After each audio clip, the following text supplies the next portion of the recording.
What's happening, everybody, and welcome back to the True Gamer Podcast, the podcast hosted by two gamers for you, the True Gamers. I'm one of your hosts, Eddie, along with my bro, the inverted gamer himself, Sheps. Bro, how you doing today? Knackered, mate. You're knackered? Yeah, I'm dying. The insomnia's hit me hard. Well, it's fitting because you recently played an Insomniac game. I did. Spider-Man 2. And loved it. And I loved played every minute of it. All of the game, I played it. I you did. know, on my channel, the SuperTuber Eddie Plays channel, I did a spoiler cast with a friend of mine. I was going to write into that and I forgot about it, and I felt really, really bad. But I wanted to write in with loads of like fake bits, but like, how did you feel about the bit where they brought Aunt May back? How did you feel? No, how did you feel about the bit where they brought Uncle Ben back and turned out he'd faked his death? You know. Yeah. Anyway, we spoke about your like completely misunderstanding, completely forgetting that you didn't play the game, and he was like, "Wait a minute!" He gaslit himself into thinking that he played the game. I did, and not just played it, enjoyed it. Because I remember there was a point where we were on the podcast and you were talking about how, like, you know, Spider-Man PS4 was like, it was quite brave in some of the decisions that it made, like killing Aunt May, and I was like, yeah.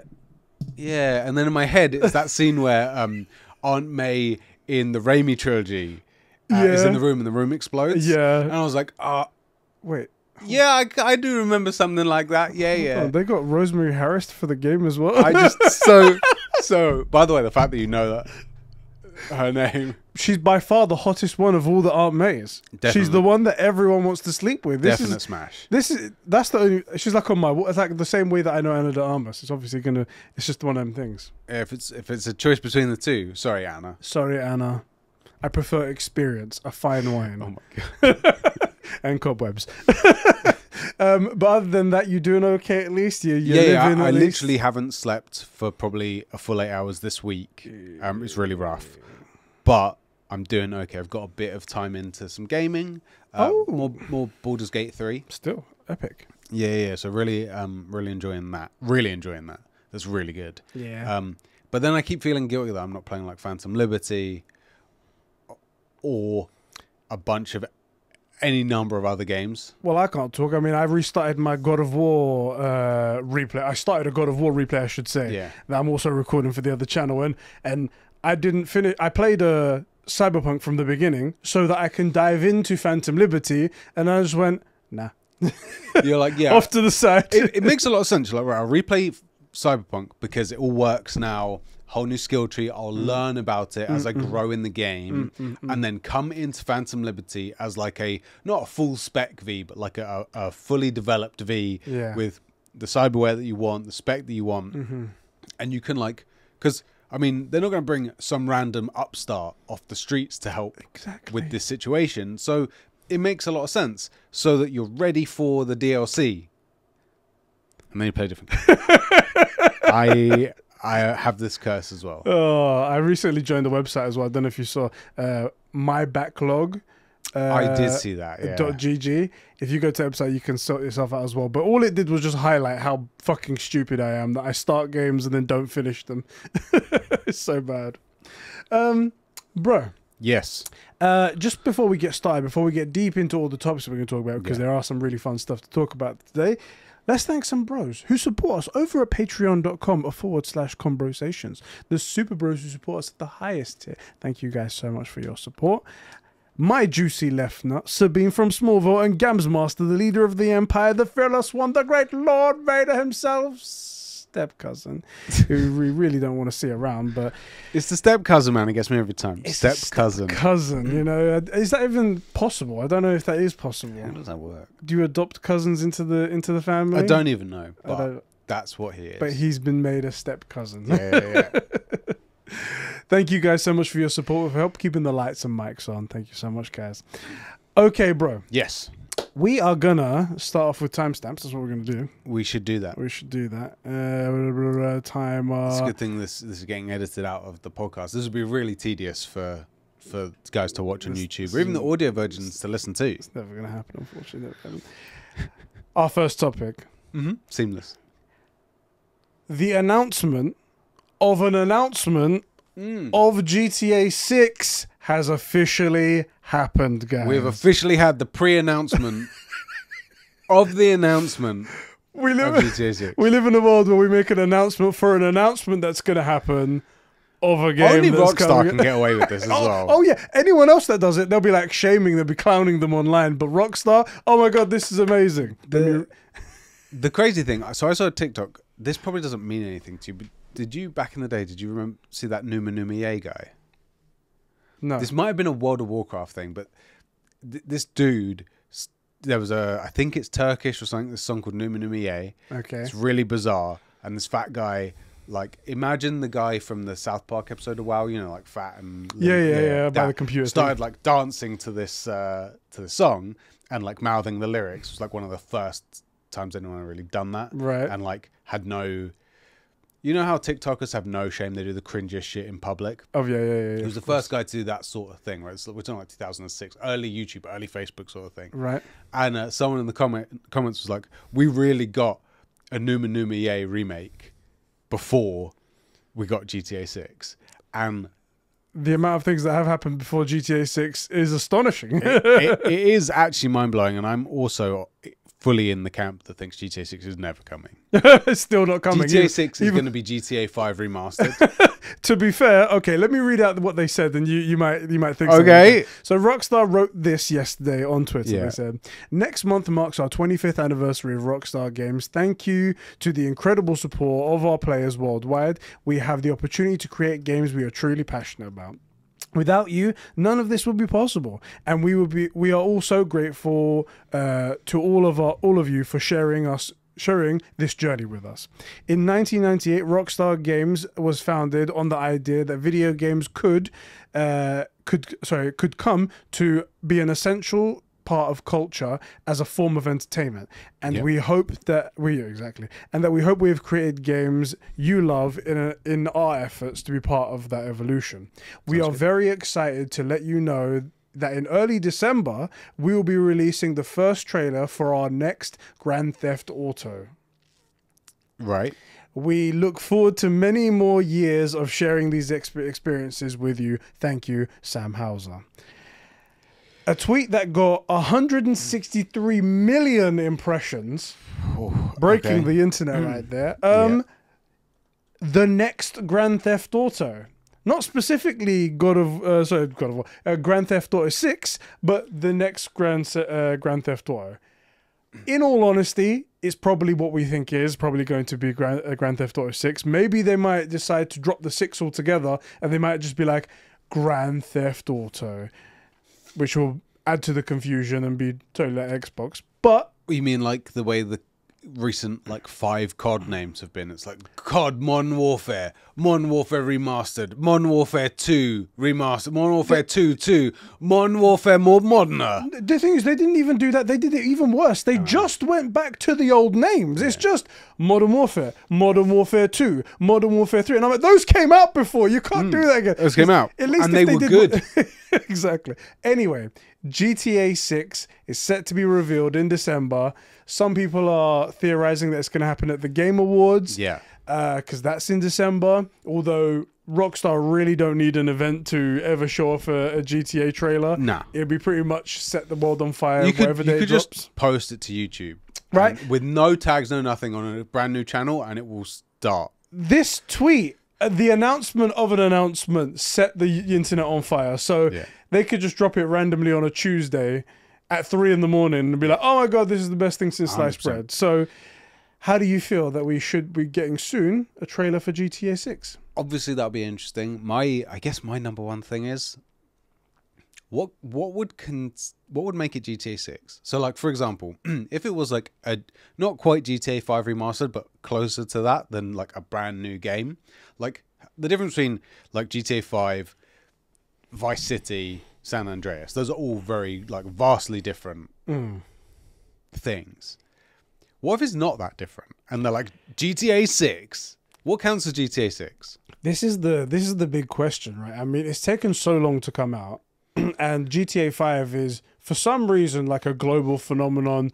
People are still buying it new. Exact. That's the thing. Like, I want to put it out there on record. I think GTA 5, sorry, is a good game. It's okay. Very good game. It's I okay. I like the story. I like the fun that I had with it. The three characters. Cool. Great. I don't know if it's worth all the praise that it's. I don't. Like, is it the best game since sliced bread to be selling multiple hundreds of thousands of copies every single month? Yeah, I don't think so. No. So when they're like, okay, not for a 2013 title, right? And that the pressure is on to now produce a sequel that has to be better than that. I'm like, they didn't exactly go for like, they weren't exactly in the stars in the beginning. They were very high, but just. So I don't know what they can do to make it better. The only thing that anyone's thinking of is just making it super photorealistic. And I'm like, does that necessarily make it better? So they're just going to make GTA 5 in Unreal? 5? It seems to be like, right? There's tons of those fake trailers that you see online of people. They just chuck a bunch of stuff into Unreal Engine and then they go, this is GTA 6. And it's like... Leaked GTA 6? No, it's obviously not. Yeah, it's just weird. I think the big thing is... What if, so like as we are all aware, a lot of like recent sequels have not been as good. And that's not like to throw shade at them. Like as an example, we preferred God of War, sorry boys, 2018 to Ragnarok. Ragnarok's a really, really good game, but we preferred 2018, right? Yeah. It's rare that a game actually does like what The Last of Us 2 did, where it was like, it was better. Not, I mean, obviously better mechanically and stuff, but like it told another equally engaging story, right? What if it comes out and it just shits the bed off they've spent, 250 million in development for it, which in fairness is like one slow weekend of what GTA 5 brings in. Apparently they spent a lot more on it, and you can kind of believe it if they're hoping that it will be if it will take the space of GTA 5 for the next 25 years. I could definitely see that. But yeah, to your point, yeah. Like, what happens then if they spend huge sums of money on it, and like I could see it being like this. I could see, like just like GTA 5, you buy the game, you got a campaign, and then the online stuff, right? And people play it. It's okay. The online entirely designed to suck you dry of money. Yep. Where GTA 5 didn't do that. It just allowed you to spend money. Yeah. And this designed to get you to spend money, and people go, I don't like this, and they go back to GTA 5. Now, yeah, Rockstar's still making money, but having outlaid like $500 million in making this game. Yeah. What do we do then? And then do we bring out GTA 5 remaster? Like, what are we gonna do? That would be the most hilarious turn of events. They bring out GTA 6, it bombs, but then everybody goes back to GTA 5 that they remaster GTA 5 and bring that out. And you know that the best bit is they would probably, I bet they'd rather spend $1 billion making GTA 6, having it flop and remastering GTA 5 than just making another Red Dead, or make Red Dead Online something. This question came up on Twitter as well. It was like, which one would you prefer, a GTA 6 or a Red Dead 3? And I was like, do you know what? Even me. We don't get many cowboy games, and the theme of cowboys is so cool versus just like ordinary real life and whatnot. And I was like, I could do without GTA. I could remove GTA. It's just a Red Dead Redemption sequels and cool stories. Yeah. I could just do with that. Do you know? I'm a bit of a history nerd, so this is 100% true. There is a span of like 10, maybe 15 years. What was that? I don't know. I touched this and it made a loud noise for what... I thought I broke my toe for a second there, sorry. That's why I was like, oh my God. Audio version's got the ASMR version. There's like 10 to maybe 15 years where cowboys, pirates, and samurai are all still a thing. I'm just saying... That's a pretty awesome trio right there. I think I would just make for such a fun dynamic of like a pirate with like the 6-shooters, but he's on a boat, which evens out the fact that the pirate has like, the cutlass and he's still using the pistol. Yeah. And then just having a samurai there who's very confused, or maybe they've like had to flee to the east or something. Like, anyway, besides the point, that as a history nerd, I've always wanted someone to play with that. Look, man, Rockstar make amazing games, and look, I'm not a fan of just enormous games for enormity's sake. For enormity's sake, those are real words. Those are real words. I have the best words. So like, I haven't played either of the Red Deads. I've watched Fishy play a ton. Ethan's played so much of those games, and I've watched a lot of it. You've gaslit yourself into thinking you've played those as well. They're good games. It's just not for me. I don't want to play, but they're really good. I'd way rather see a cowboy game. Yeah. And not just like a cowboy game, but what you can do in Red Dead Redemption 2 is so impressive for a game that's, 2018? Yeah. Like, there's so much you can do in that game. There's so much variety. There's so much, like, little things. Like, you can find a letter, and it's like this whole thing. You can go to that place, and there's bodies there, or whatever it is, right? Yeah. There's so much stuff like that we very rarely get a game that rewards you like that. It's like a Baldur's Gate type thing. You very rarely get a game set in the cowboy western era. Like, RDR 3 would be my pick all day long, and I'm probably not even going to play it. You know? Rockstar, what are you doing, man? I think... Also, why is there no RDO? I think... Where's the online? Yeah, it really got left behind, didn't it? I think GTA 6 became like Half-Life 3. Where if Half-Life 3 did come out, it might be enjoyable for a weekend or whatever it's going to be or stuff like that. But it's not going to be what people wanted it to be. It's not going to live up to up way too high. The meme that it is. And I think GTA 6 is exactly what it became, a meme. When's GTA 6 coming out? When's GTA 6 coming out? And every time there was a remaster of GTA 5, it just reinforced that whole meme. I think that's what it is. I think this game will be fun. I think it will have good story. I think we'll have some fun with it. It might do something as well kind of unique. I don't think it will blow everyone's doors off, but I think it'll be great. Yeah. But I don't know if it's as much as people are hyping it up to be. I will say I think Valve did it right. So instead of doing Half-Life 3, they did Half-Life Alex. Yes. Alex? Alex, yeah. It's spelled A. It's with a Y. Y-X, yeah. But it's Alex, yeah. But that's the way to do it, where you go, look, that you're never making Half-Life 3 what people want it to be, ever, because they've had 2 decades to big it up, even without thinking about what it would be, that it will just always fall short. Yeah. So what do? You make a different game, and you make it more as like a tech demo, but it's in a game format, so you can still release a Half-Life type title. Yeah, I think if I'm Rockstar, I'd probably never release GTA 6. Yeah. I would actually release GTA 7. I'm sure that they just skip over it. Yeah, just skip it. Sorry, guys. You guys put too much hype on GTA 6. Yeah, so we scrapped that idea. It's a whole new one. No one's expecting it. That would be the biggest middle finger to all of those stupid YouTubers that put up a trailer for GTA 6 every single day and put up a new info even though there's no new info. Yep. A new screenshot which is no new screenshot every single day for the past 7 years. It would probably be a big middle finger to them because all their SEO is scrapped. Yep. It's all like no longer GTA 6, GTA 7. Why haven't you been talking about GTA 7?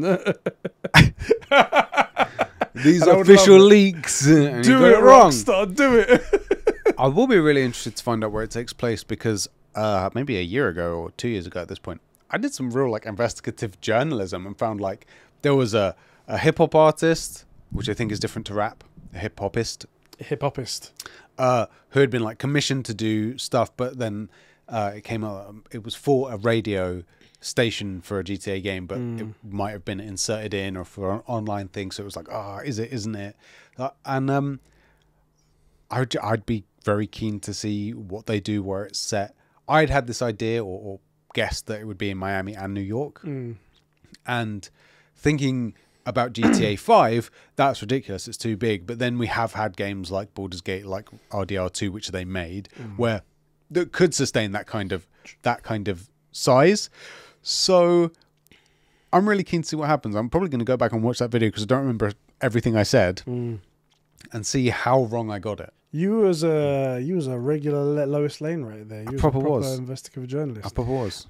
Speaking of size. Yes.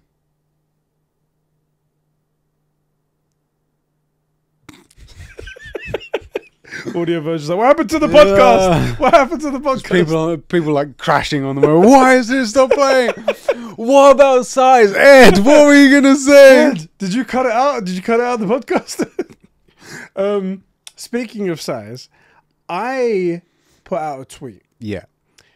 I saw somebody say GTA 6 better be on PS4 or I'm gonna riot. No, absolutely not. Go away. I said that I guarantee you it will be on PS4.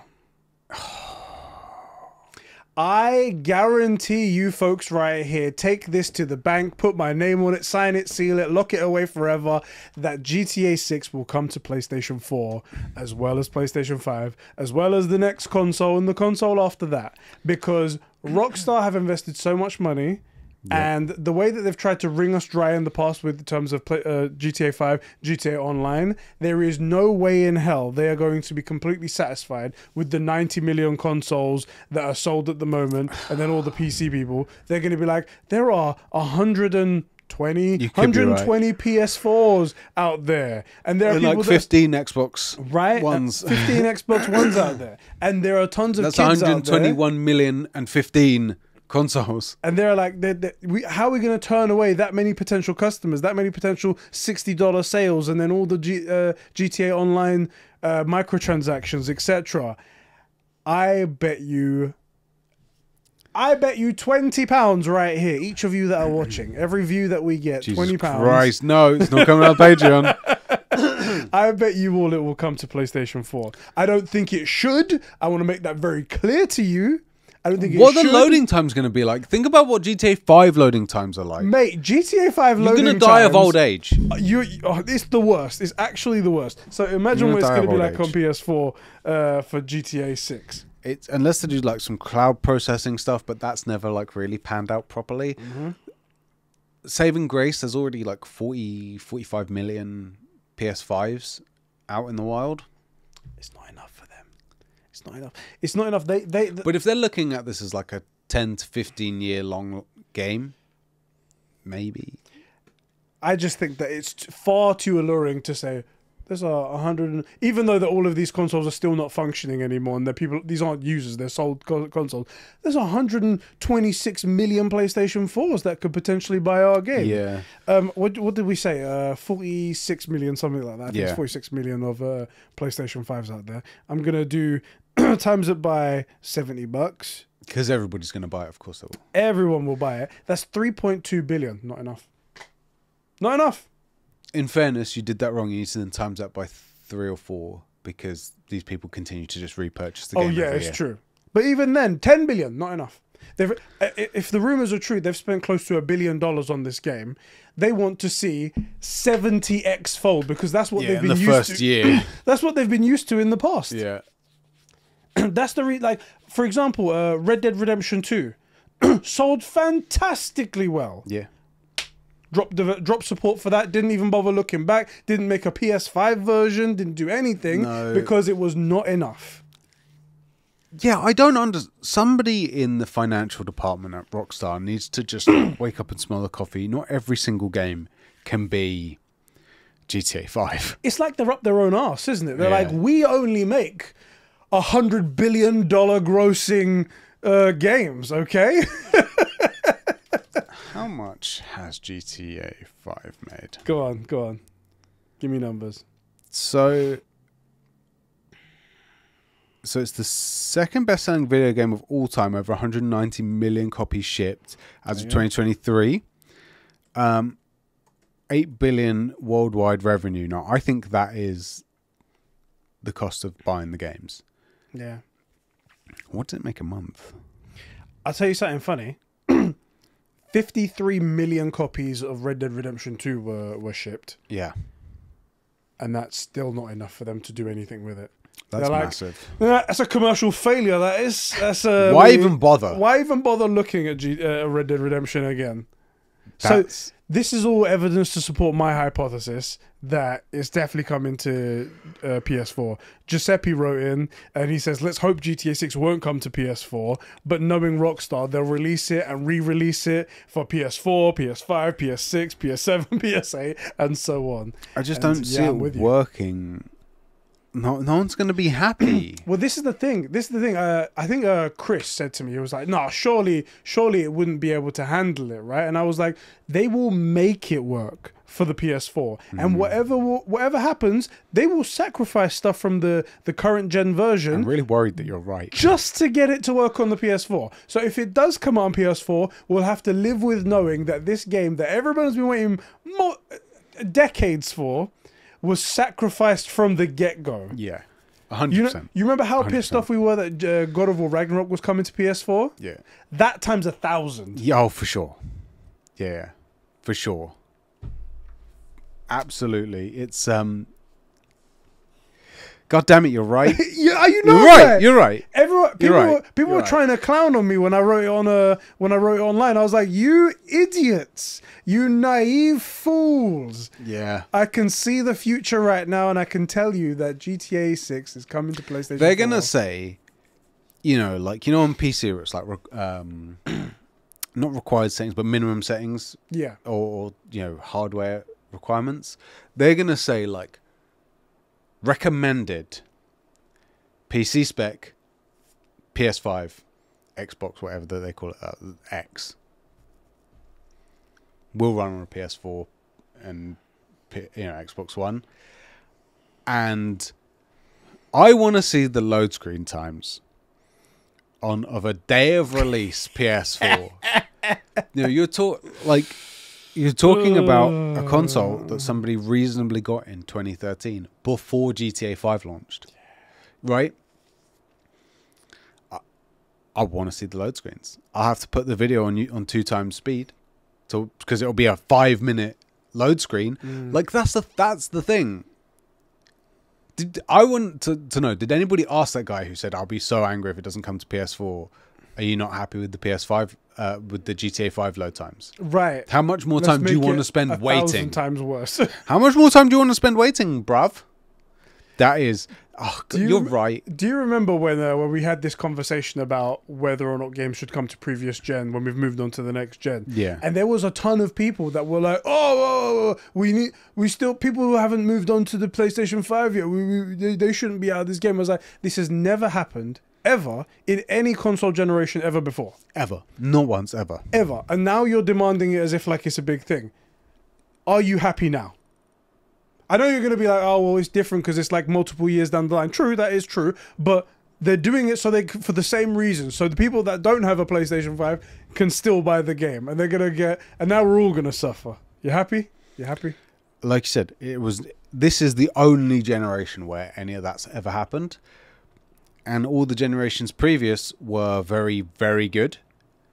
In fact, some of the best games of all time came out on those generations. GTA 5 springs to mind. Springs to mind, just, Could you play GTA 5 on the PS2?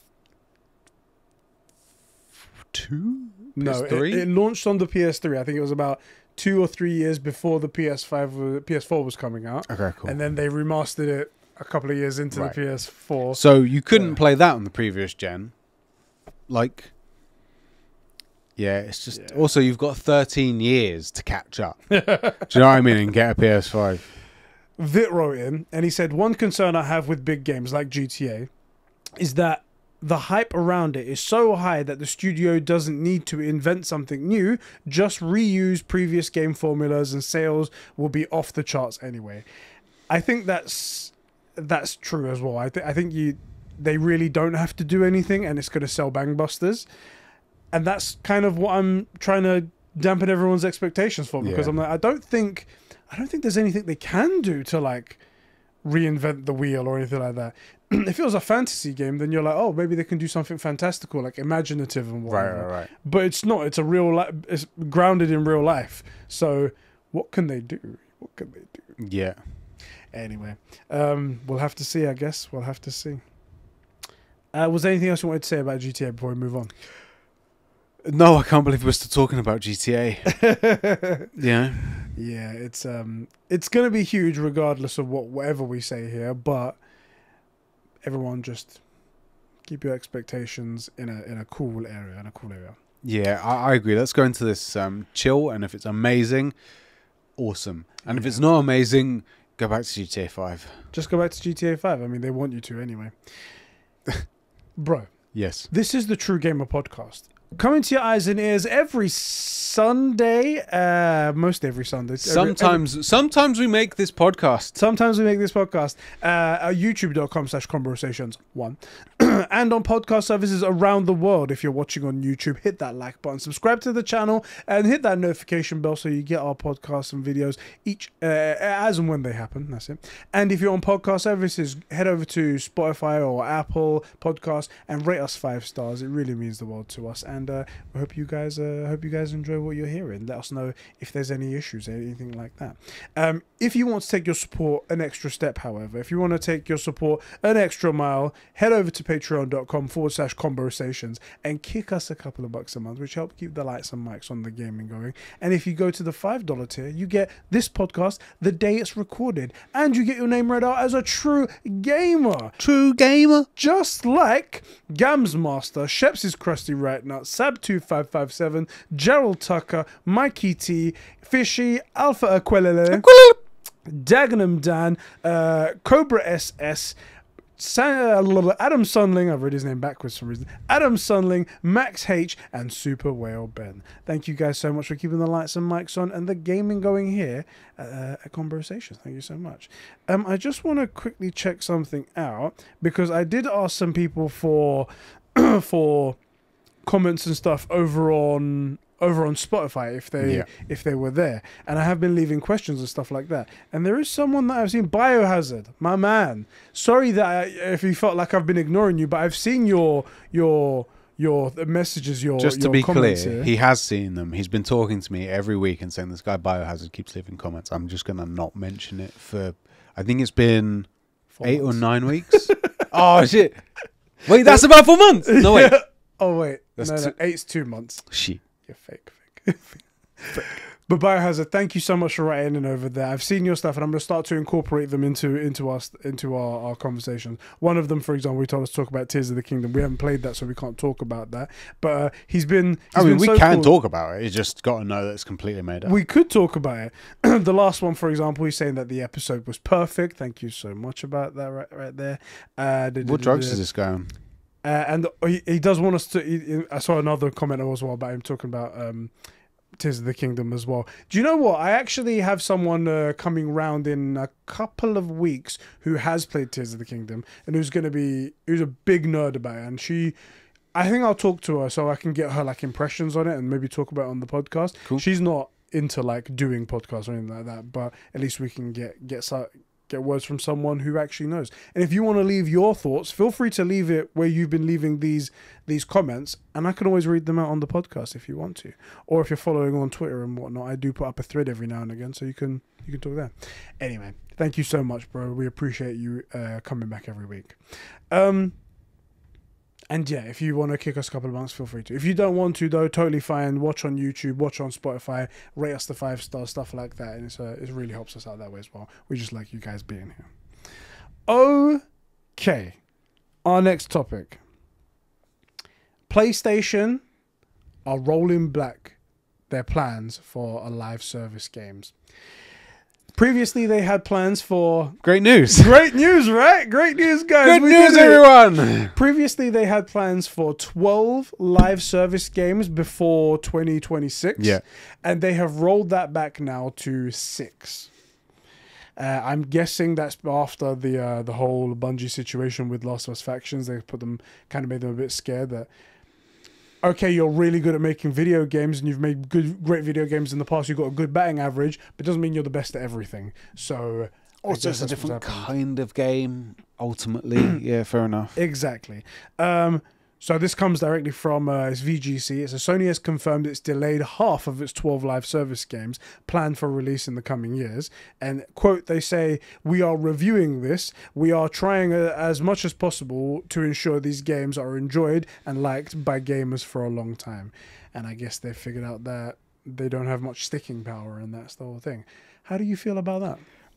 Great. Live service games is not where I want my games to be is not where I want my games. It's not where I want games to be going, unless it's done properly, and that has been done pretty much never been done right. Only Fortnite really did it right, I guess, and that's loose calling it like a.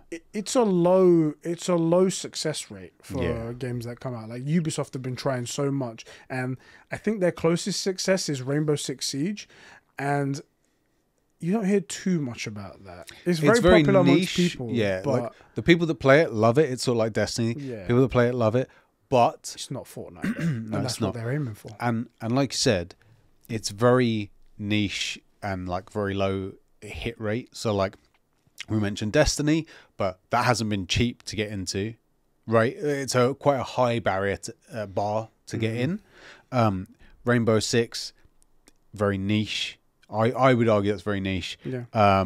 Things like Fortnite, Counter-Strike, which like allow you to buy skins and things like that. But most times when we see these games come out, they come out and they don't look like things that add value. Like you can play Counter-Strike or Fortnite completely for free. And you can even earn some cool stuff in there. Just not all the best stuff. All the best stuff you have to pay for. But it doesn't affect how you play the game whatsoever. And then you get games like Battlefront 2. And the way that came out, entirely designed to just ruin your life unless you paid for it. Yeah. Which ended up being an okay game. And by the end of it, I would have liked to have bought some skins and helped. Yeah, if only, right.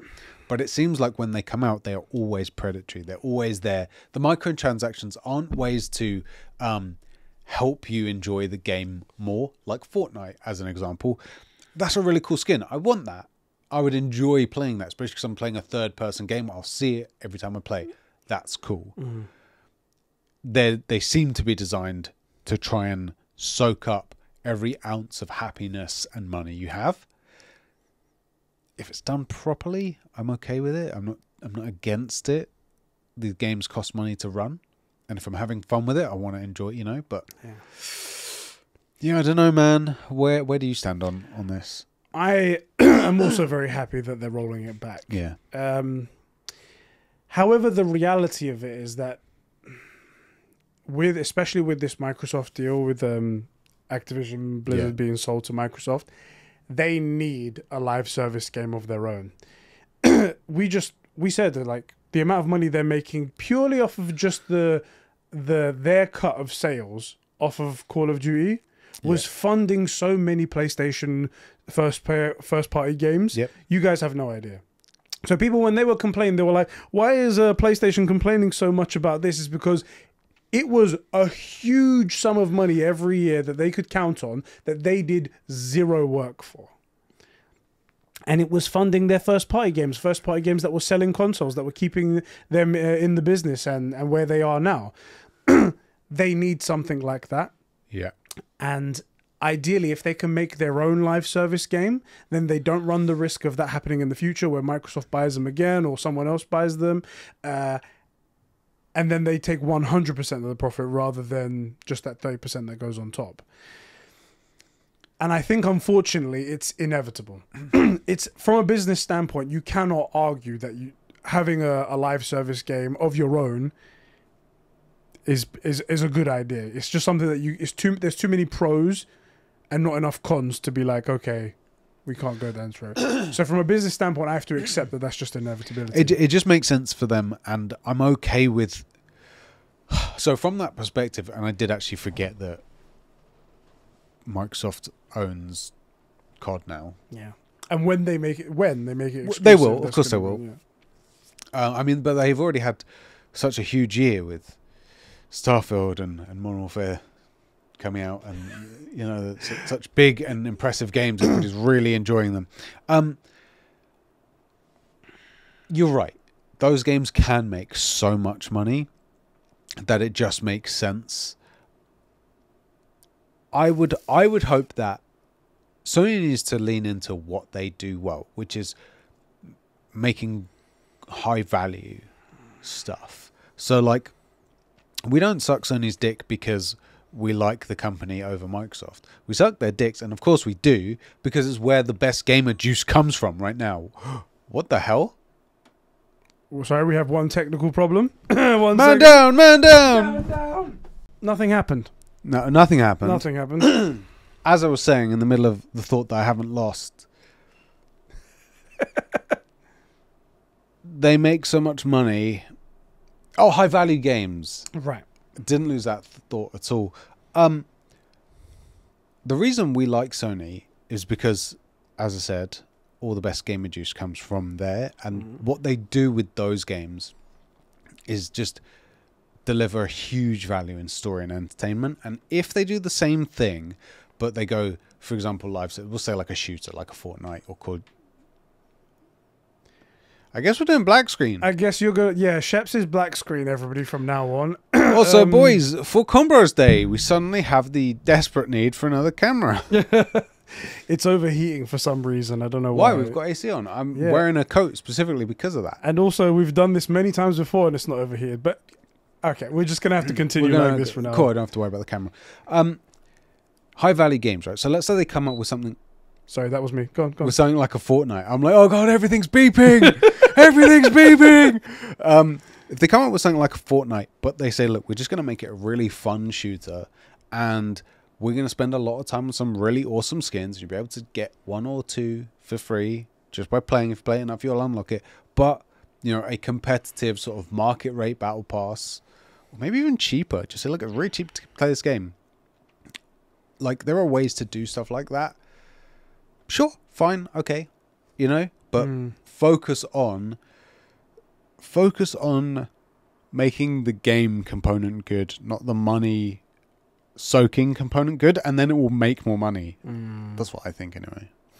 I really hope they do just hit gold with one of these things. Yeah. Because I'm pretty sure they'll stop after just one. Because all you need is like one solid, good live service game, and then that makes tons and tons of money, and then they can continue doing what they do best, what their studios want to do, which is make these incredible stories and stuff like that.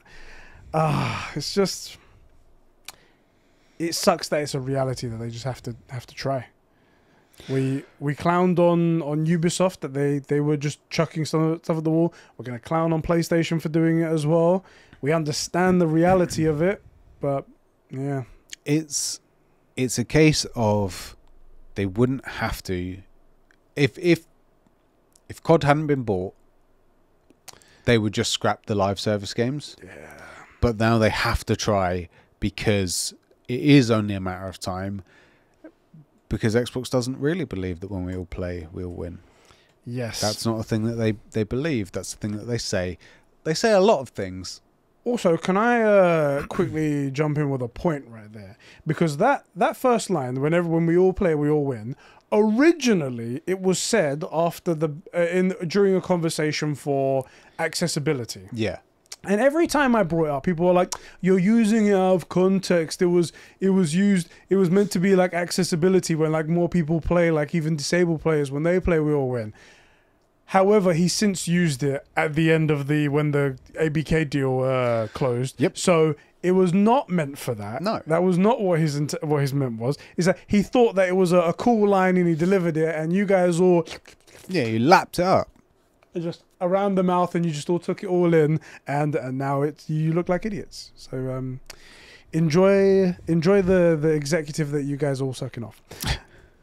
Anyway. That's happening. I'm glad that it's been pulled back just a little bit, and hopefully one of these turns out to be something really good.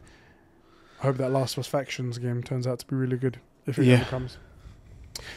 Okay, our next topic. PlayStation have removed Twitter integration to the share button, and it will be removed on the 13th of November, which is just a couple of days from now. How do you feel about that? Why? Exactly, why? Why? I'm genuinely confused because it can't be like super expensive. Do you know what I mean? It's not like, oh, we're wasting so much money on letting people tweet out screenshots. Do you know what I mean? That definitely can't be it. So, well, I have the value. Would you like to know how much it costs? Was I wrong? It costs £42,000 every month. So $500,000 a year. Okay. That was a lot more. That was about 40,000 more a month than I thought it might have cost. This is the enterprise level, so there's different levels, and obviously enterprise level I guess is what they would get. Does that change how you feel? I mean, I didn't realize they were having to pay that much to do it. Also, it's not a service that I use, but So I'm a guy who does lots of photo mode stuff and screenshots and whatnot. I thought it was a neat feature. Yeah. I don't know if I cared too much, right? Yeah. But I was like, yeah, but it is quick and convenient to just be like, bang, go to Twitter, done, sorted, and you're cool. You can still get the photos to the app, the PlayStation app, where it automatically uploads there, and then you've got it on your app, and you can post it to Twitter from your phone. Everything's fine that way. So there's still a very viable solution. Here's a couple more steps. However, this was pointed out to me by Red Gaming Tech on Twitter. He's quite a decent YouTuber. $500,000 or pounds, whichever one it is, a year. Yeah. Just so people can advertise your game every time one comes out is not a lot. No, that's the thing. Is I think a lot of people are looking at it like you and me would initially look at it like that's a lot of money to let people tweet, but it's also not too bad to let people. It's free marketing, I guess, to remind people that people are playing your games. Exactly. Do you remember when it first when the initiative first started that all PlayStation first party games are going to have an amazing photo mode? Yeah. It was right around Ghost of Tsushima when it really took off. Yes. It was like it was the best form of marketing because everyone in their fucking mother knew that Ghost of Tsushima dropped. Everyone knew that Marvel Spider-Man 2 dropped.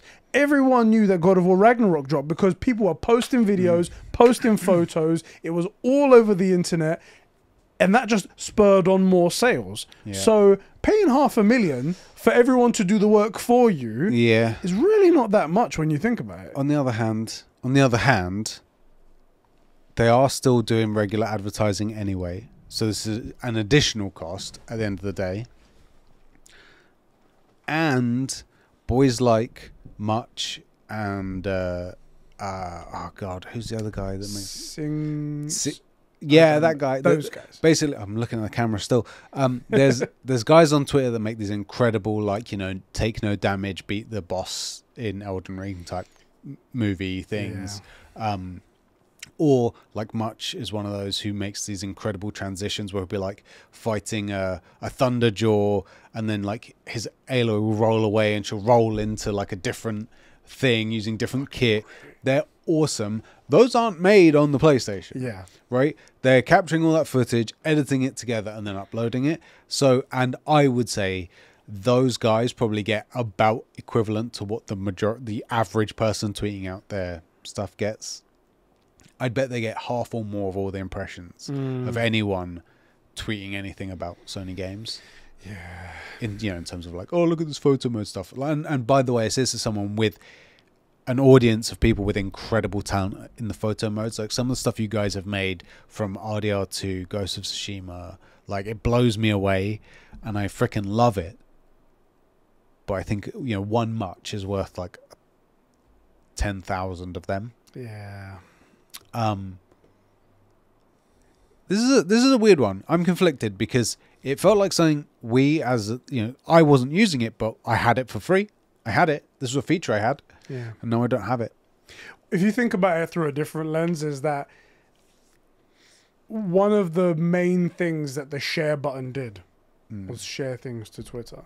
That was its primary function, I would it? say that's like 99% of this thing, and now that's been taken away. It's like, great. You got this controller with a button that can still be used technically, but it's like, I thought it was quite funny.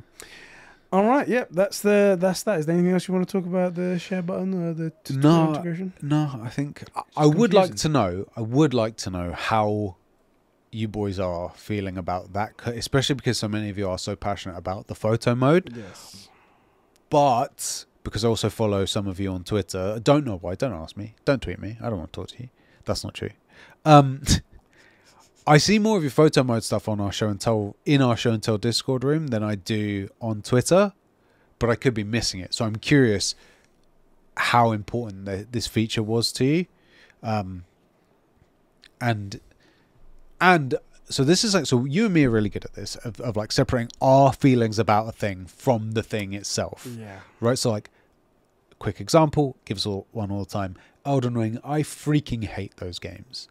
I feel punished for playing them, but I think it's a really good game. I thought it was really well made, and I thought it was a really incredible story in there that I just can't access. Hated every minute of it. I think it's a really good game. Similarly, my question is, for you guys that find the photo mode stuff and sharing stuff really important, how painful is it to lose this feature as a thing that you could do seamlessly? Not just because you like it, right? But like, how big of a deal is it if you can if you could take your emotions out of you? If you were just a robot that still had to do what you were doing, how big of a deal would it be? I'm genuinely curious. And I'm really hoping there's two sides to this. I want this to be like the next top 10 genocides. People that like hate it, that want it back, and people that will fight to keep it away. You know, I really want to hear from you guys that are like, this is the worst thing ever. And then the one guy that's like, I do this all the time, but you know what? It's only 2 extra steps. It takes me an extra 10 seconds. I would love to know if that is out there. Yeah. So let me know. Yeah, please. Also, I need the engagement on the YouTube videos. Right in the comments. Not on Discord, on the YouTube. Thank you. Don't tweet us. Yeah, no, don't tweet us. Unless it comes from your place. Oh, you can't. Oh, you can't do that anymore. Well, you got 3 days from the day we're recording this. Get all of your backlogs up on Twitter. Oh, I wonder if it is that. If it's more expensive based on how much people use it, or if it's just a flat fee. Because if it's more expensive, look, we suck, as previously mentioned, suck on the dick of Sony because it's where the best gamer juice comes from. But also, they are a huge corporation. Just see if it costs them extra. Yeah. Why not? Also, it's possible that it costs less as well, because that's the public prices for like enterprise level API connections. As a company as big as Sony, as big as like Microsoft, for example, they could probably negotiate a good deal. Maybe. So maybe it's even less, and definitely maybe. Anyway, just get all of your backlog, everything you've been meaning to edit, all of that, just get it up. Get it up now. Why not? Speaking of sucking PlayStation's dick and obviously not caring about Xbox, because they're awful. Xbox is partnering up with an AI company to create AI in-game dialogue. Yay! Does it come with like NFTs as well? Oh yeah, probably, right? I mean, that's just the final nail to put in the coffin. Is this specifically for Bethesda? so they can have a protagonist that speaks. Our protagonist seems very lifeless. Let's add some AI chat in there. There we go. Basically, they've partnered with a company called InWorld, which is an AI company that does AI dialogue and AI stuff like that. And they've got lots of experience. All of 17 months or whatever ChatGPT's been alive for. Exactly. Like, tons of experience. Yeah. And apparently they're considering using them to add them into like NPCs and stuff like that in their games, and planning to help them write story dialogue. And that's just the worst idea ever. Just on top of it being terrible for like actors and creatives and stuff like that, people who could very well use the money and, you know, spread some of the wealth that you're making, and who would probably do a good job, you're now going to move to like this very wooden style of gaming, wooden style of storytelling. You're getting hello, fellow character. Storytelling from a robot. That's what you're getting right here. It seems like it's... None of these things pass the Turing test. Yeah. Well, maybe if you're an idiot, or like you've no possible, like, you're not expecting human interaction, you're just reading off a, you know, those instant chat things. Yeah, exactly. But like, if you're in a game speaking to people, they're gonna come across as actual NPCs, not as characters. That's what you're getting here now. You are deciding to have NPCs versus something like The Witcher is such a good example. I always remember this one. There's like a hunter early on in the game with the Red Baron. Yeah. And he tells you basically the reason he's out there is he's gay, and he was in love with the Baron's son. Right. And the Baron like split them up and banished him or something. Right. Okay. Do you remember this guy? Did you? I don't remember it for some reason. But it's really interesting because I think it's when you're looking for a werewolf or something like that. Yeah. And it's just really interesting because here's this NPC. He's just a hunter who shows you to a place that you need to get to. But as you talk to him, you realize like, oh, this is a person who lived like a human life and a story, and this guy had a love triangle kind of thing going on, like in his own life that exists, which is connecting me to this hunt, whatever I'm doing for right now, for this brief moment. And if I explore, he'll tell me a bit about it. Or Hello, quester. I have a quest for you. There is a werewolf. It needs to be killed. You kill monsters. A werewolf is a monster. Therefore, I need you to kill the werewolf. Yeah. The werewolf is located east of here. Yon hither over there. And Like, that's what they're moving towards. It looks like. yeah, it's just. I don't see how that's like desirable at all. I will say, it may not be the worst thing for cutting down time. So, like, if their prompting and stuff is good enough, and they work with actual writers, and the writers go, right, here are like bullet points of what the stuff's going to look like, and they provide them a shit script, it's really easy to fix something crappy. It's much harder to build it from scratch. The problem is that this is the slippery slope. Yeah. This is the slippery slope argument that you start in this area, and then when they see how much money they can save and how much time they can save, then they just start moving completely over to AI. And with the rate that Xbox is buying up publishers and studios and game developers and everything like that, then it becomes a race to the bottom of who can make the shittest thing quickly. Yeah. And, Microsoft owns everything, so the answer is always going to be Microsoft. I'm just going to say, in the current iteration, I have zero faith in anything Microsoft can make. And like, this is prior to Redfall and stuff. I don't even actually blame Redfall that much.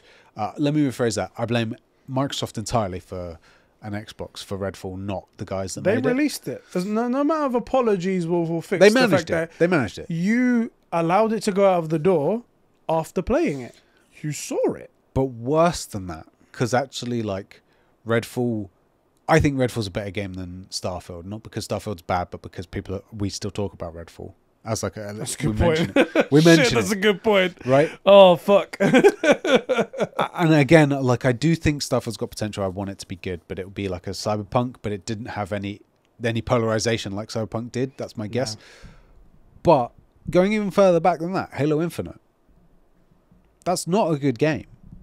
The kindest thing we ever heard about it was the best 343 Halo. Yeah. Right?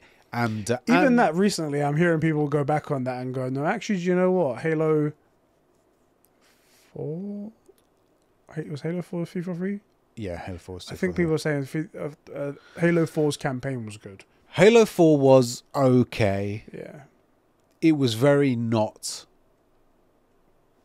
Bungie. In fact, I was so disappointed with it. My history, I played 4, was so disappointed in it compared to like 3 and Reach and ODST. And I didn't even like ODST. That, I just didn't play it. And 5 was apparently like just the worst thing ever. And I was already so disappointed with 4 that I never played it. There you go. So, but my point is that under this management system, they've come out with those 3 titles, seen how bad 5 was, made Halo Infinite, and did the online thing, which was predatory, which we're worried Sony's going to follow and just try and like just destroy your money. Yeah. And then that died immediately because there was this high barrier to entry. And ironically, it came out with they gave, I think it's still the Master Chief, this hook thing. It's like grappling hook. Yeah. But it wasn't as good as one from Doom Eternal, and that was made by, in comparison, a little squad of dudes in a shed relative to what 343 was given. Do you know what I mean? And it just makes you think, like, why can id do this, but 343 can't? Or more importantly, Xbox can't deliver on these things. Yeah. And then we see, you know, your Redfalls and your Starfield. Starfield, the fact that they let Halo Infinite and Starfield come out as mediocre as they were is just ridiculous. These are supposed to be like generation making games, especially when they're so far behind, when they're so far behind, so low down that people have such low regard for Xbox that you think they'd be like, no, we need to do better. Yeah, this has to be the best game. And this has to set the world on fire. We've got to 80% of the way. Surely we can spend the effort to make this 100%. And they just went, no. And then it's sort of proven that this is an Xbox thing, because id are independent but published through Xbox, and so they make Doom and Doom Eternal, and those are fantastic. Yeah. And then they had the guys at, was it BioWare? Who did Deathloop. BioWare? No, Bethesda? Arcane Austin. Was it Arcane? Yeah, Arcane. Why did I think it was BioWare? Anyway, but like, point being, they have these guys make Deathloop, and there you go. Proof that there is the talent. It can be done. You need to make the right decisions. And again, Deathloop, not a game I was ever going to play, but seemed to be really well received for what it was. Yeah. Right? And more well received at least than Halo Infinite, Starfield, or I forgot the one that's really bad. I said it earlier as well. Redfall. Like, guys, please,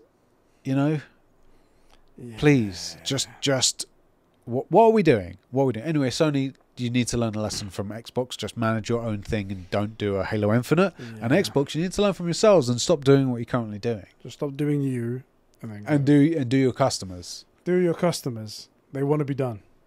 Shit.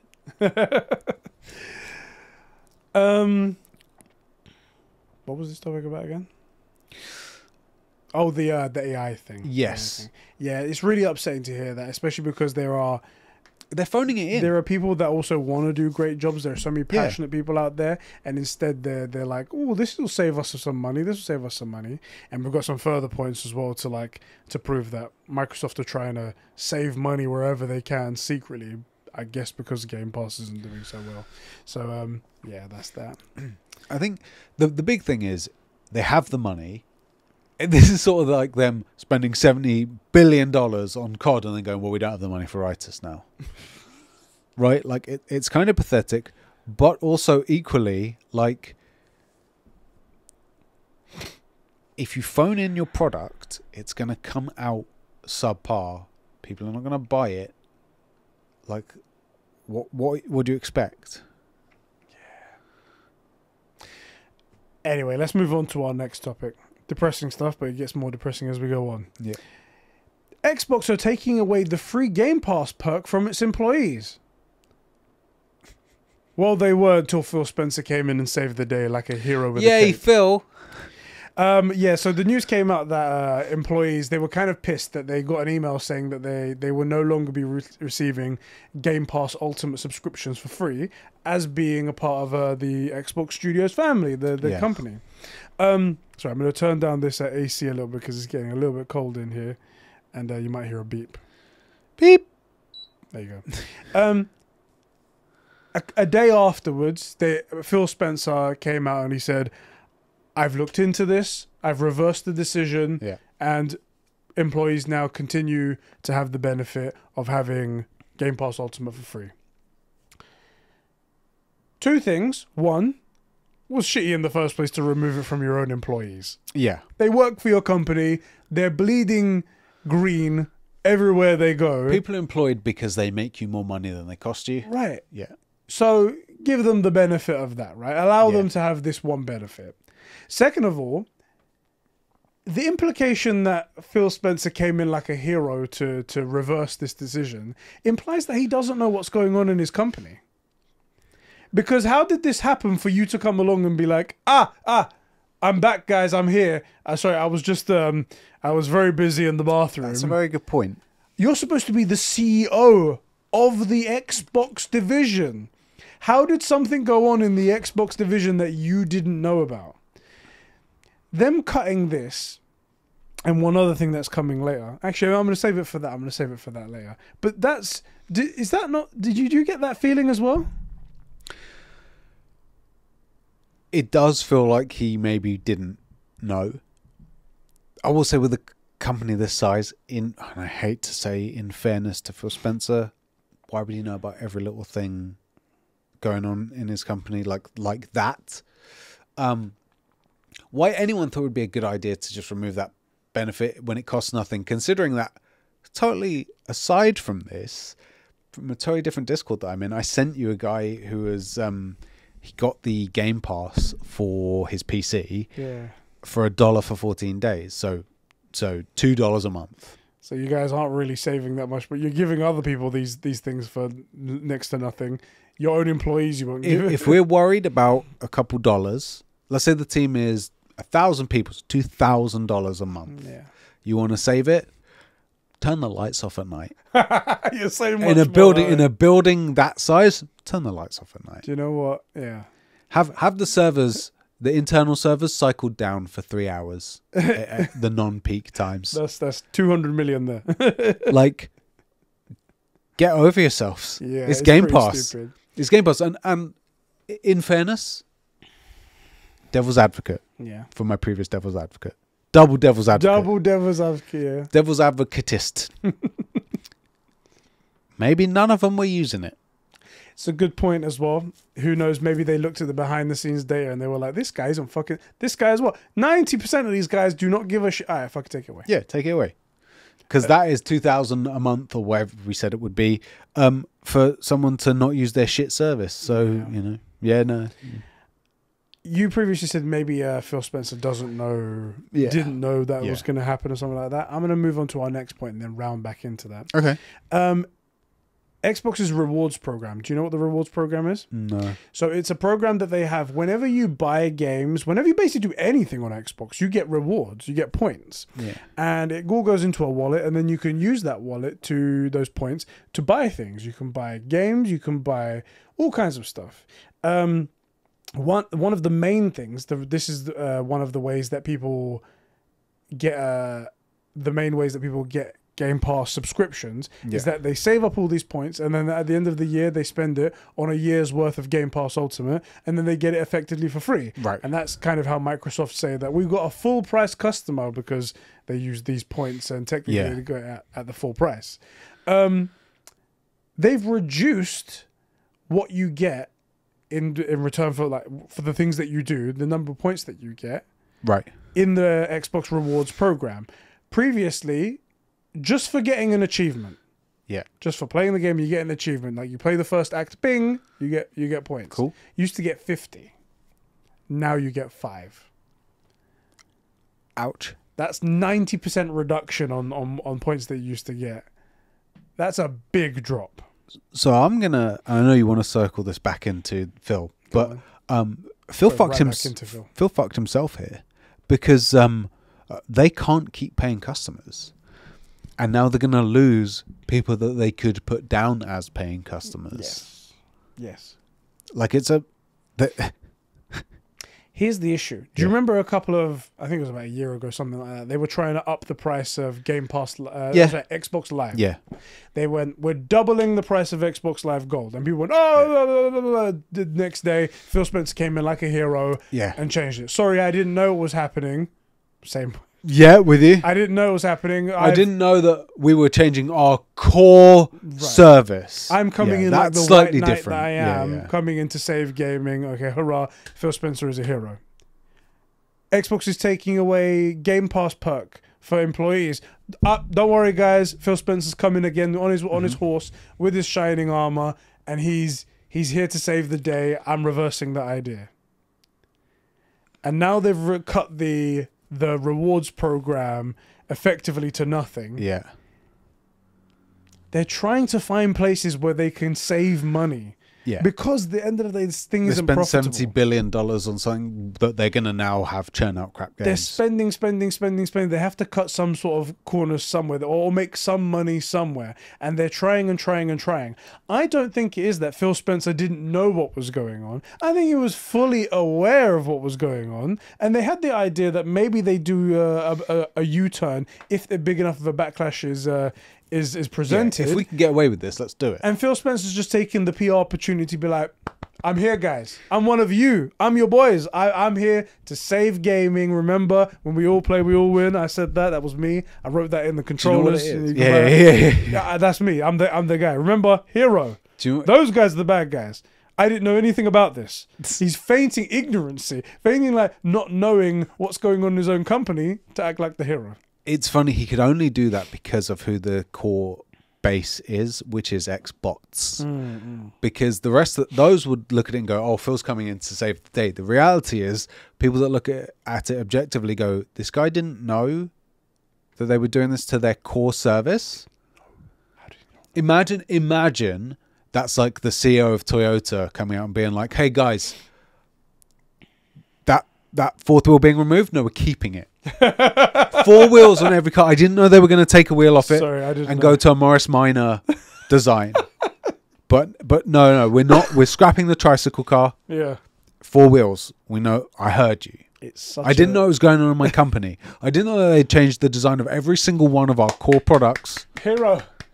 Yeah. The hero right there. And look, I know. Look, they thought you'd like the 3-wheeled Hilux, but now that I found out this is happening, Me. I'm saving the day, right? Like everybody would, no, absolutely not. But because there is actual fanatics, he can come in and do that. But I think you're right. They're trying to find ways where they can not just cut the service and save money, but if you notice, fuck over their customers. Yeah. To take away from people that use the service rather than deliver on good games that make more money so they can spend more money, or just stop spending $70 billion on shit. Yeah. You know? There is a list somewhere in the Xbox that says these are things, these are ideas that we have, and they're in order of things they're going to try before they get to raising the price of Xbox Game Pass. Double the price of Xbox Live Gold. That was probably number one. We'd not make a killing, but that would be a significant boost. Exactly. Try that. No. Okay, that's off the board. Yeah. Let's try this one. Let's try that one. Yeah. By the way, with the Twitter integration being removed from PlayStation, there was a big old like hubbub about it. Like people are, PlayStation being money grabbing and stuff like that. Xbox did this back in April. Yeah. So they've successfully got one thing off of their list to try and save them $500,000 a year. Yep. So they've already done that, right? So that was on the list. There was another. There's many more things on the list that they're going to try before they get to raising the price of Xbox Game Pass, and that's all this is. And this whole thing about Phil coming in and saving the day, I'm like, you idiots.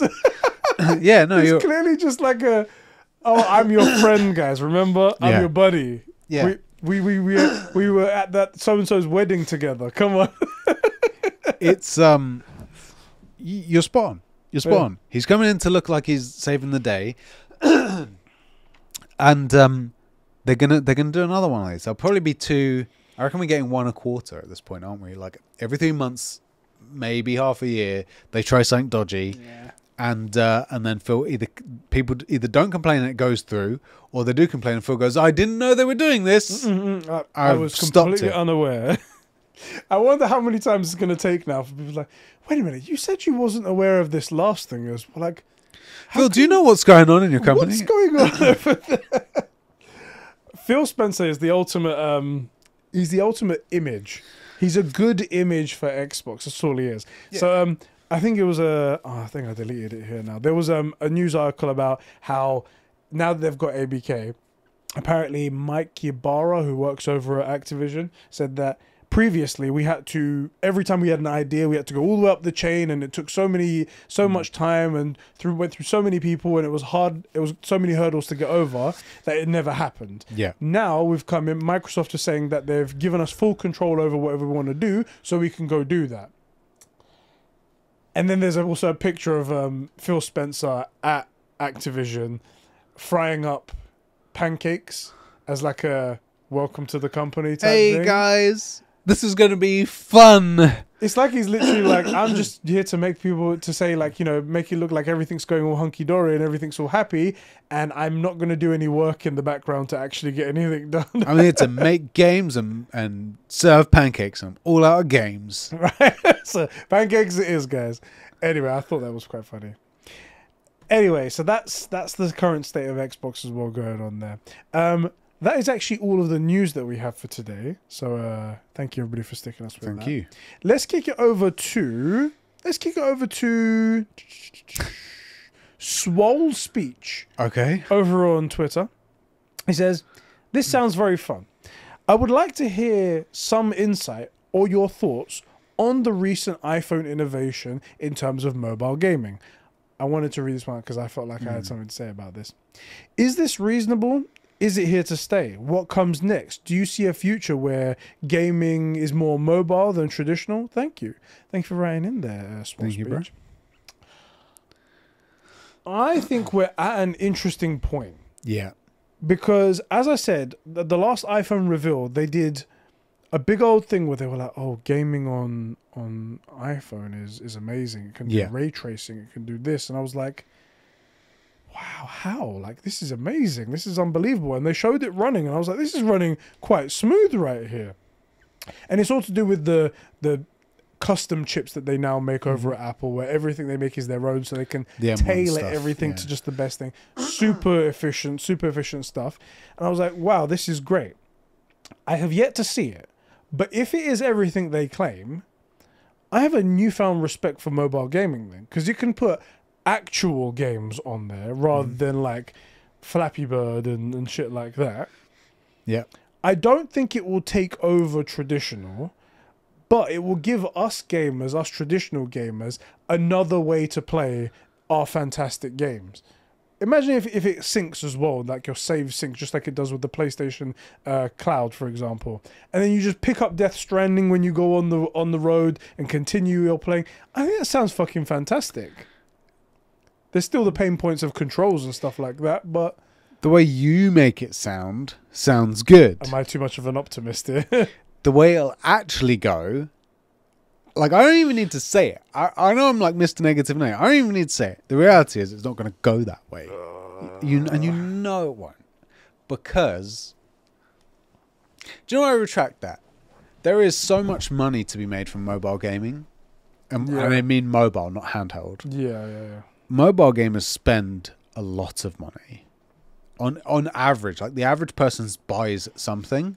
Yeah. I think it's like 1 in 10 or something actually buys something, where for like other free service games, it's 1 in 10 people that make big purchases. And that's how those, so like a game like Fortnite will have 1 in 1,000 people will pay it, will buy lots and lots of stuff, and that makes them profitable. Interesting. So like in 1,000 people that play the game, 10 will buy stuff, or let's say more than just the battle pass, right?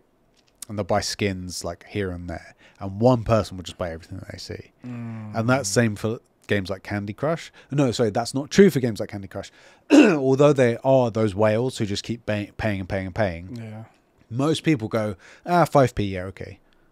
Once or twice. 70p, I'll take it. Yeah. So, I mean, maybe there is enough gaming in meat on the bone there that they do make it like that. I don't think they will. I think they'll do the Xbox thing of, well, where can we cut corners? How can we get the most out of this? But it does exist. I could see there being the money in it. Yeah. And well, but go on. You did mention it. Ultimately, the controls are garbage. Controls are a problem. This is a big issue. In a couple of days, I've got that PlayStation Portal coming. Yeah. So I'll be able to tell you guys, at least based on that type of mobile gaming, even though that's handheld gaming rather than mobile gaming. But I also do want to try things like Death Stranding coming to iPhone and stuff like that. So I'll be able to also tell you about that.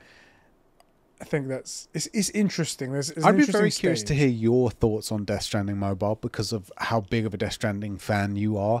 And part of Death Stranding to me is it's graphically stunning and with like haptic feedback for the controls, like the running. That's big, which you didn't have on the PS4, which is how I played it. But that's how I would think it would be the best way to play. So with at the Apple events, the people that went to go hands-on with the phones and stuff like that and try out the gaming, it was all DualSense controllers back then. Okay. So Apple have like sort of a deal with PlayStation to do, controllers and stuff like that, and they sell the controller at the stores versus like an Xbox controller. So maybe something. What they really need to do is Sony and Apple need to get in bed to frick over Microsoft. It would be quite good, right? Quite a powerhouse. Although I don't know how much incentive there would be for Apple to do that. They have themselves independent. It's like, now let's share everything, Yeah, but equally, and hear me out here, fuck Microsoft. Oh, well, now you bring up that great point. That's a solid business decision for either Sony or Apple to entertain, I think. Yeah. And especially after those court documents that came out saying like their intention is to bankrupt Sony. It's like, well, now I feel like we just need to just turn around and be like, okay, screw you. Yeah. Screw you. Finally, Alpha writes it, and he says, Alan Wake 2, surprising, is a Wait, he wants to talk about Alan Wake 2? Yeah, he's going off course for like normal. Okay. Alan Wake 2 is a phenomenal game in terms of visuals, atmosphere, and sound design, plot, and owning its identity as a Remedy game and more. It's clearly set in a Remedy-connected universe in ways that feel so natural, even if it seems quite simple going back to the premise of Control. It's definitely surprising that frame rate wise it seems to run better on Series X, surprising a gamer console myself than I've heard. He's saying it runs better on the X than on PC? Or than on PS5? I hear the PC specs are stupidly high. Okay. I don't know what the deal is with that. I don't want to speak out of turn. Sure. And I've heard that it uses the DualSense haptics well, which I look forward to replaying in the future. I was worried about it on my Series X, but I keep needing moments just to take in how gorgeous this game is when I'm running low on resources in a fight against the darkness, and sometimes even then. I actually want to talk. I want to walk in this game. It's also because it's obviously so gorgeous. Yeah. It's also really funny. It's such a giant game. It's going to be a monster to replay. There's enough in there to keep fans talking for the next decade, and it's been a really special feeling witnessing the launch of an Alan Wake game, having not been on console gaming in 2010 or 2012. Apparently, it averages 20 hours to beat the game. I don't know how. How are people beating this game in less time than that? I'm definitely taking my time with this. Now that it's here, you don't want to talk about this game anymore. I'm sensing the look on Sheps' face right now. You have to guess because the camera's not working. The one time the camera's not working, he references your face. He says, but yeah, I was also sad to see the Twitter integration leave, but it's fine, I guess, because you can continue to download captures anyway, as I've always done. Yeah, Alan Wake I've seen massive praise. People are saying that, people are actually picking that as their game of the year. That's how good it is. Interesting. So, I mean, we've got big contenders this year. If it did lose, it wouldn't be a shame. It wouldn't be an insult. Mate, the stuff that's come out this year, to even be in the conversation, is genuinely impressive. Spider-Man, Baldur's Gate, Star Wars, Jedi Survivor, I'm sorry. Like, Harry Potter. Like, just absolutely monstrous titles. God damn it! Now I kind of want to play. Don't even come at me, Alpha. I'm not going to play it because I'll just wet myself. But if people are praising it that highly, it makes me kind of want to play it. And if it looks that good, but I don't know, man. I just don't have the cojones for those games. But it's cool, man. It's cool. And I've seen your cojones. They're just non-existent. Right, exactly.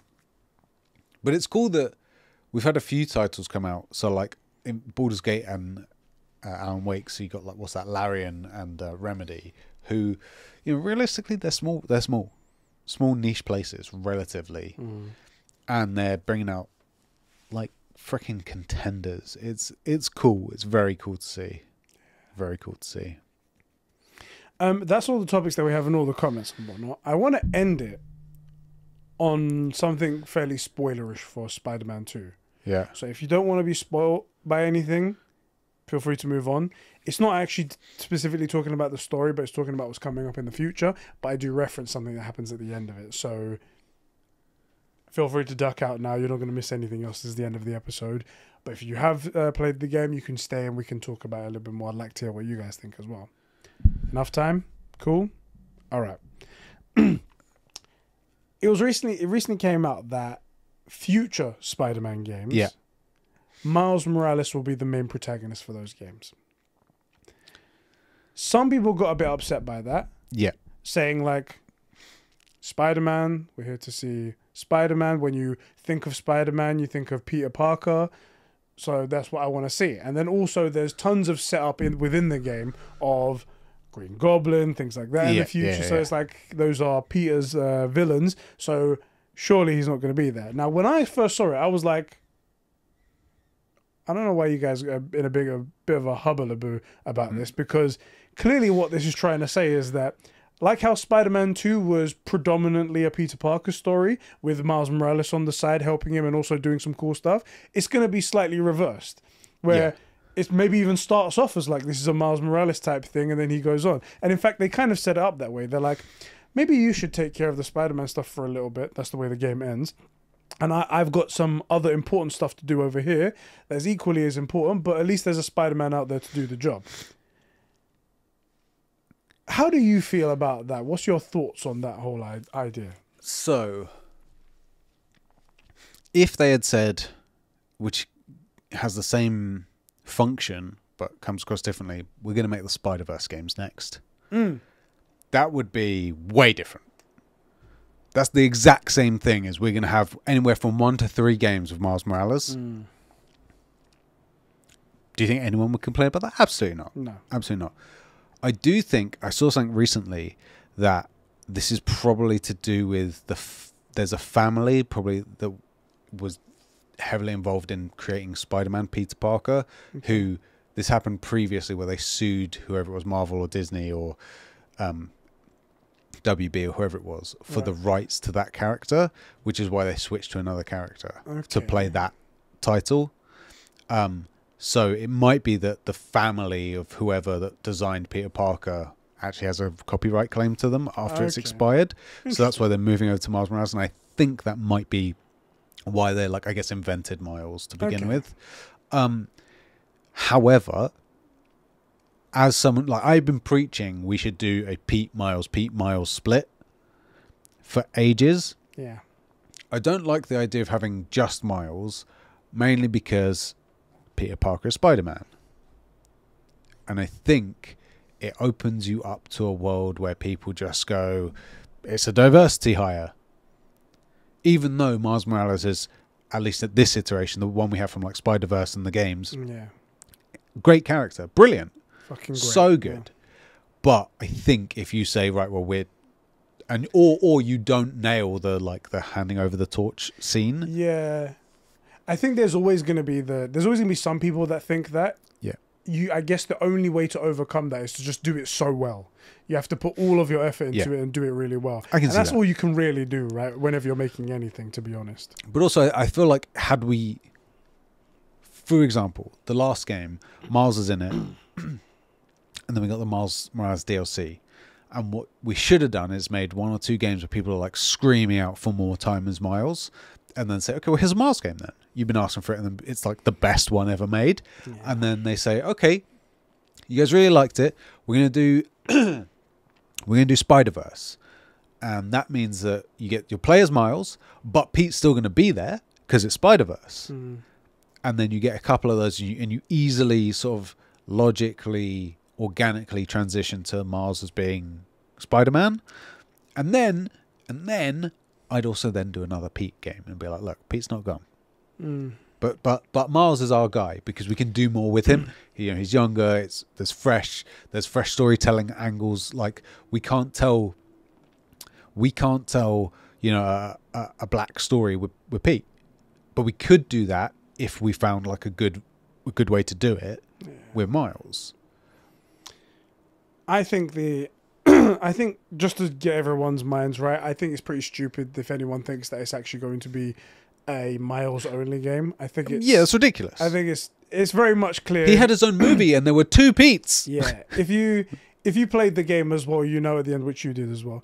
Of course I did, yeah. At the end, it's very clear. They're like, okay, he's gonna go off and he's gonna do something important. Yeah, well, it's because they kill Pete in the game, right? Exactly. He's not dead in the game. He's just doing something still within the neighborhood, still doing that. And it's very clear it's going to be like, cool, he starts off as Miles Morales. I'm taking Devil's Kitchen. You can have Devil's Toilet. Go away. And maybe there's a really cool Miles Morales sort of storyline in this. But just the way that Miles Morales helped Peter in his Peter story, Peter will help Miles Morales in his Miles Morales story. He's still going to be there. If anything, if it's not going to be the Green Goblin thing, then we'll see that later on, whatever it's going to be. He's not going anywhere. Now, I want to fold in something else. This is going to be a bit more of a delicate topic, okay? Yeah. when this news came out and people were like, oh man, but I really like Peter Parker's Spider-Man. I really like Peter Parker's Spider-Man. Yeah. A certain group of people who are very regressive to the whole like equality situation and racism and stuff like that immediately pulled out the race card and be like, it's because he's black, innit? It's because he's black, innit? It's because he's black. No one had mentioned any sort of color. It's just that they were like, when I say Spider-Man, I think of Peter Parker. Yeah. And I really like, there's a ton of Peter Parker stories that I really want to see. And you guys teased Green Goblin, something really core to Peter Parker's stories. Why the hell? Look, that's what I want to see next. Yeah. But immediately people are like, no, it must be racism. There's nothing else. And similarly, I want you to explain to me because I don't understand it. I don't understand it at all. Don't know if I can do this. Maybe you don't understand it as well. Who knows? Yeah. Maybe you can help me figure this out. This whole thing where they're like, Miles Morales is Spider-Man. Yeah. And there are people out there that go, no, Miles Morales is Miles Morales. And there are people out there going that, no, Miles Morales is Spider-Man. I don't really understand what the argument is. Do you know what the argument is? Oh, yeah. Help me out. Yeah. People need something to complain about. Oh, is that what it is? Yeah. Well, the thing is that, again, people bring it up as a race thing. And I'm like, I don't get it. I don't know what that... So, for example, I saw this clip of this. You one can't woman. see it, but I have a questioning look on my face. Yeah. That was the silence. He's confused as hell right now. There's this one woman on Twitter I saw. She was like, it was a very short clip. It was like, Miles Morales is Miles Morales. And then people quote tweeting her going, you racist fuck. And I was like, no, that's ridiculous. But equally, her statement doesn't make any sense. It's like, Peter Parker is Peter Parker. right. Yep, I agree. But that's like saying... Is that also racist then because he's white?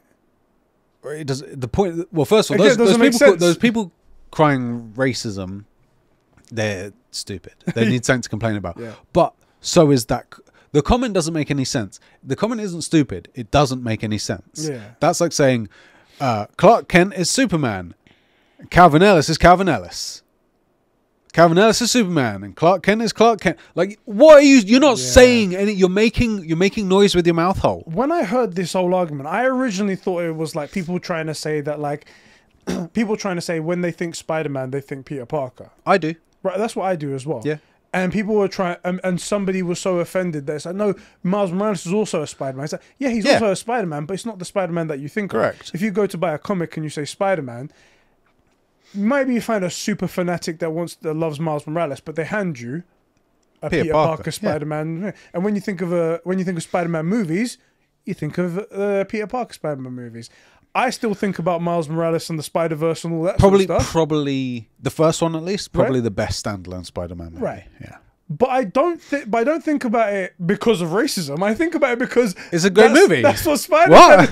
It's a great movie. What are you talking about? And I don't understand how everyone. It's now become like seems to be common knowledge, or at least the common idea that if you don't think Miles Morales, you're racist.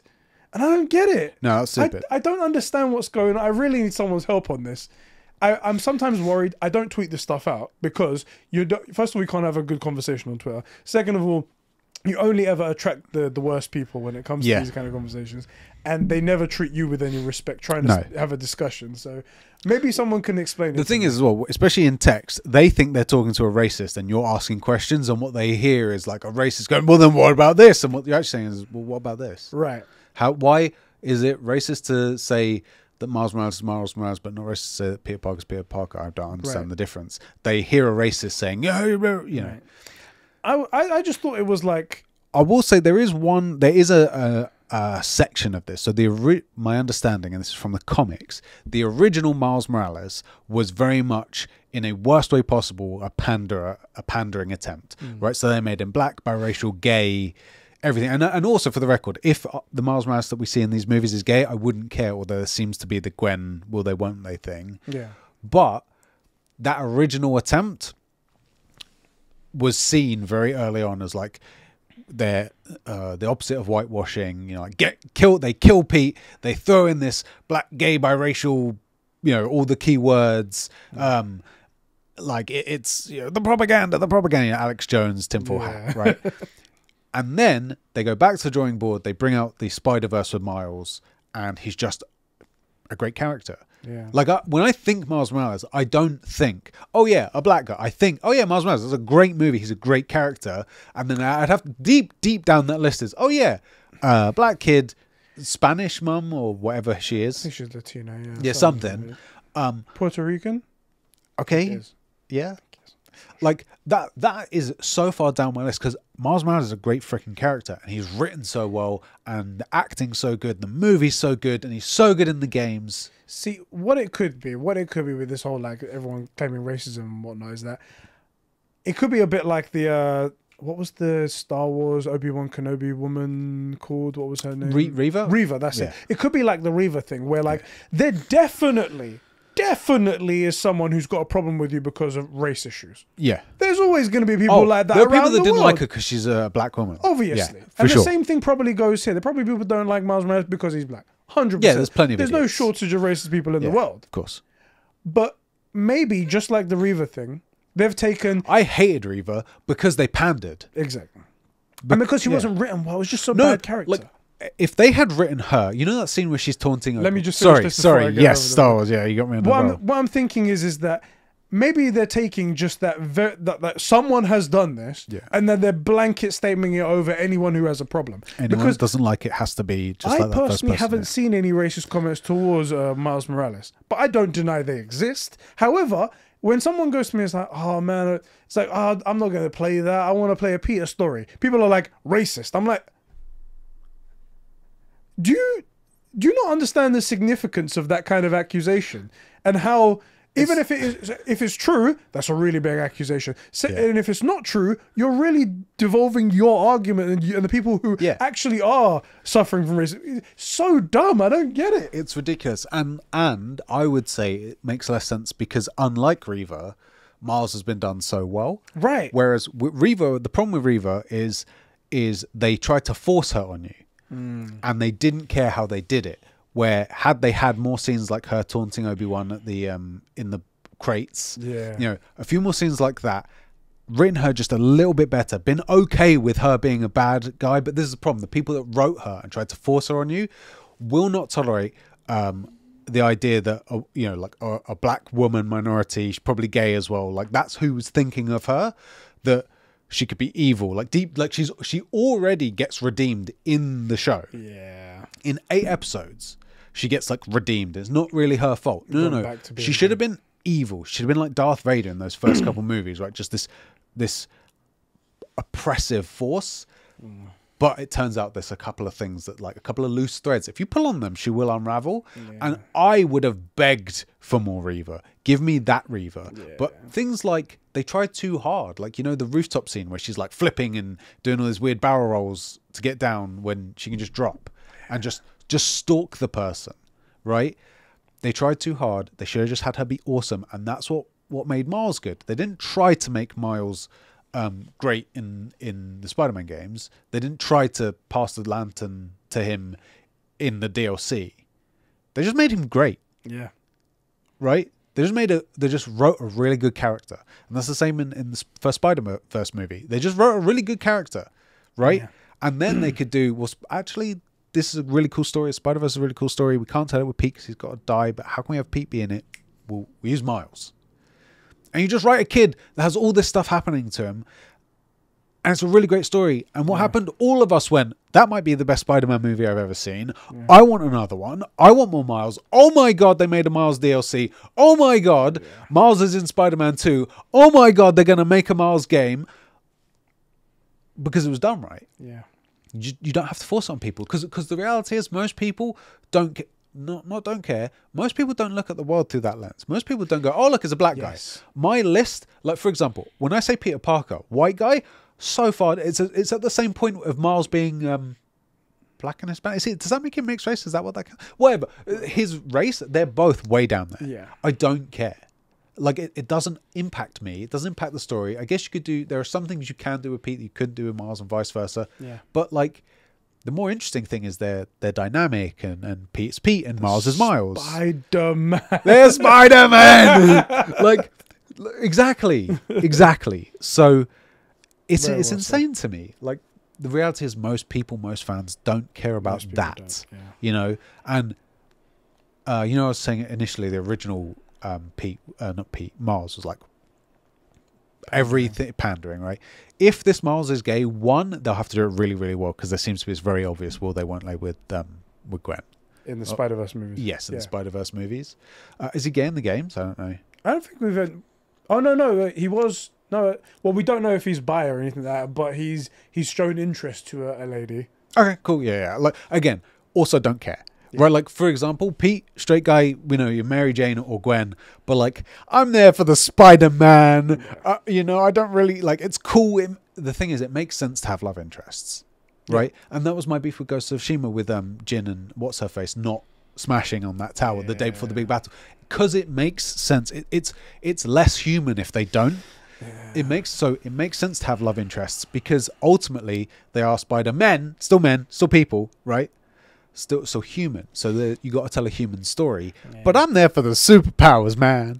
Yeah. I'm there for the superpowers, and most people are there for the superpowers, and no one cared. Like Spider-Gwen, for example, you didn't have the whole world going, "Oh, she's a woman," because people don't care about female leads. In fact, I'd love a Spider-Gwen movie. It's very much a very small group of stupid people who do care about those kind of issues and whatnot. And then the people on the opposite end of the spectrum who are amplifying to a stupid degree those people. Yeah. And you just wonder, like, if those people on this side would just shut up about them. If those people would just die off. Yeah, exactly. They will die off as well. They will. You're giving them the voice. But anyway. the thing is what you said. It's like that person said, Miles Morales is Miles Morales. That's just a bad statement. It's a bad statement. It doesn't make sense, right? Like, she should be ridiculed, but not like, I don't detect any racism in that. I just detect stupidity in that. I think it's a bunch of really, really stupid people, equally stupid people, I should say, making really, really bad claims that at the end of the day hurt yourself as well as other people. This is the thing. It's not good. It is they go, well, these people exist, so we need to shout louder about the counterpoint, and that isn't how you do it. The way you do it is you just make great stuff. Yeah. And nobody cares. Raymond Holt, black, gay, in Brooklyn Nine-Nine. I bet you couldn't find one person that has a problem with him. No How? Surely. He's so good. He's so good. But they don't. He's not pandering. And even if there was, which there are some episodes where they address it as well, but it's done the way it's supposed to be done. I was going to say the rule that I said earlier, where there's guaranteed there's someone that has a problem about your race or sexuality, something like that. There wasn't the really loud, over the top counterpoint to it. So then those people have died out. There's no argument. So you see, it's to do with you. Don't be that guy. Yeah, because it's you try and blow a fire out and you just fan oxygen on it, right? Like just allow good things to be good. And if the good character is Raymond Holt and he's black and he's gay, well, it doesn't matter for the first 3 seasons. It like doesn't even come up. And then when they do bring it up, they're like, "Hey, it's done some cool way." Yeah. Well, they go, "Oh yeah, I think he's out with his husband." Yeah. Oh, cool. Like, it's just you develop the human beings because human beings exist. They do.